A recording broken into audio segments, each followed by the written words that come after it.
What's unique to the 3.8 alternator is the fact that you have a stud right there instead of a bolt to have to do. Yeah, that is by far the easiest way to do that instead of trying to fight with it. A 9/32, the weird size you always want to throw away when you get a 150-piece set.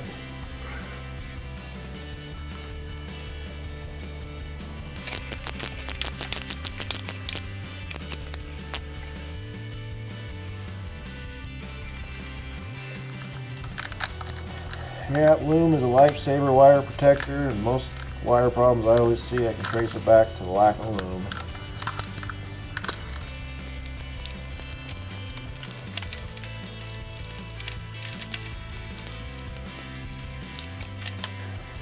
One thing I like to do when I got junctions like this is I try to tape it up wherever possible.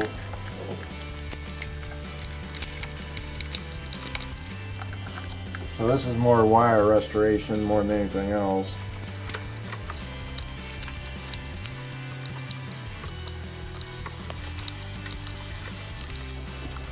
You just kind of go back and forth in the necks and kind of build some strain relief.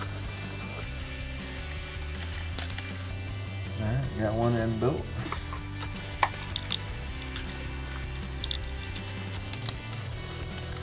Now on these bigger ones, I'll build the outer edge first before I'll build the T for it.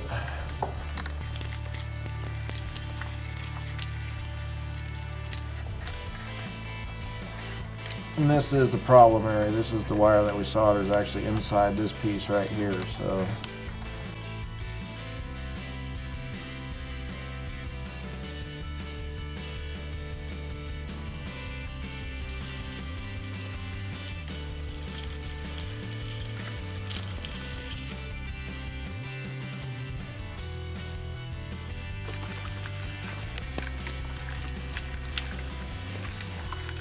as you can see, this is the problem area right here that we just repaired from here to here. And as you can see, now we don't have heat getting to it, we don't have yuck, we've sealed it. Fully functional, all of our ends are done. So things like crank positioning sensor, knock sensor, oil pressure sensor, those are all good now.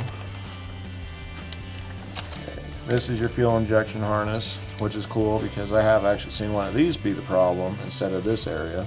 Put the power steering pump back in next.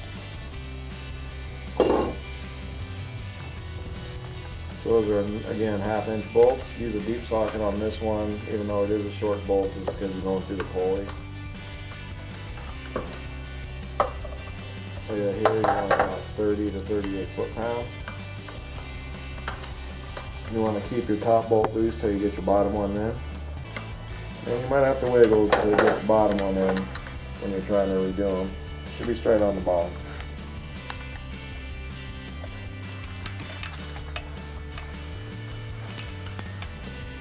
And before we started this repair process, we had a wire sitting on that heat shield. Now we don't. Now I want to show you, we reversed the wire a little bit. That is our anchor wire that will prevent hitting that heat shield and causing another wire to short out.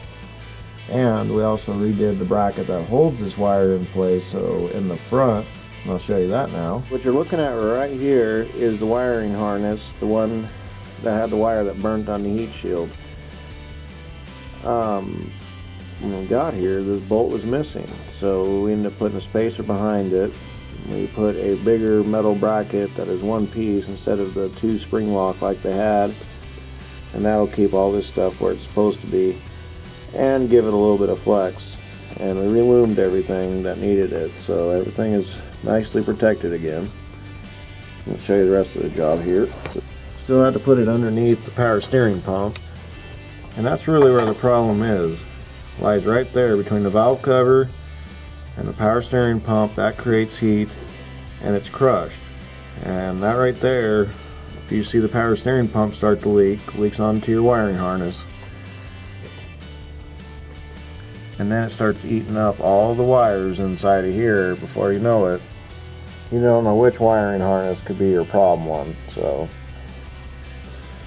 this will be interesting. We're going to go ahead and put this thing back together and see what we got. We got serpentine belt to do yet. So let's finish this up and we'll give her a good test fire and see if we've eliminated the problem.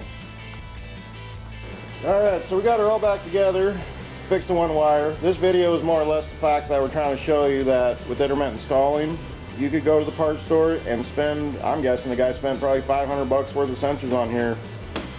Evidently didn't fix it, and pretty much that's why it showed up at the car lot, because of the one wire. Some guy decided that he was done working on this, turned it in, and we got an awesome deal on it. We didn't spend hardly anything to fix this problem, though we did have a little bit of tear down. And that's okay, because sometimes, you know, tear down's better than having to spend, say, $50 or $100 on a part that didn't fix it. But let's see if we fixed it. Start her up.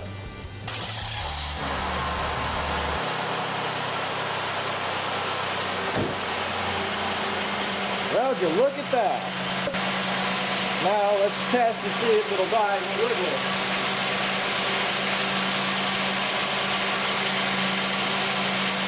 No die, no stall.